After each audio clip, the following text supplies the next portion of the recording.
ஏதோ ஒரு ரூபத்தின் மூலமாக உங்களுடைய 2, 6, 10ஆம் பாவகங்கள் வலுத்திருந்தால் நீங்களே உழைத்து, உங்களுடைய சிம்மம் 9ஆம் பாவகம் போன்றவைகள் வலுத்திருந்தால் தகப்பனாருடைய சொத்துக்களை விரயம் பண்ணி, உங்களுடைய 7ஆம் பாவகம் வலுத்திருந்தால் உங்களுடைய கணவனோ மனைவியோ உங்களுக்கு சம்பாதித்து கொடுத்து, ஏதோ ஒரு ரூபத்தில் இதைத்தாங்க நான் சின்ன அப்போ இருந்து சொல்லி கொடுத்துக்கிட்டு இருக்கிறேன். எந்த பாவகம் வலுத்திருக்கிறது, சுபத்துவ பாபத்துவ அடிப்படையில் கேபி சிஸ்டம் மாதிரி பாவகம் முனையோட தொடர்பு கொள்வதில்லை.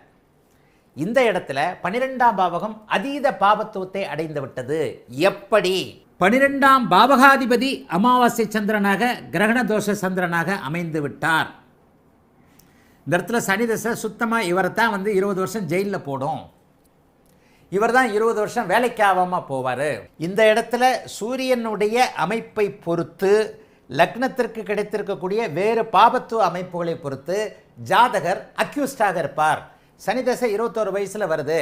அப்போ அந்த 21 வயசில் சனி என்ன?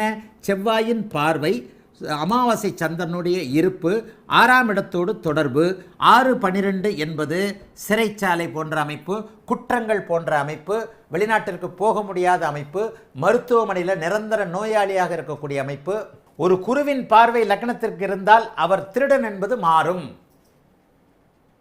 ஒரு குருவின் பார்வை லக்னத்துக்கு இருந்தால் அவர் திருடன் என்பது மாறும்.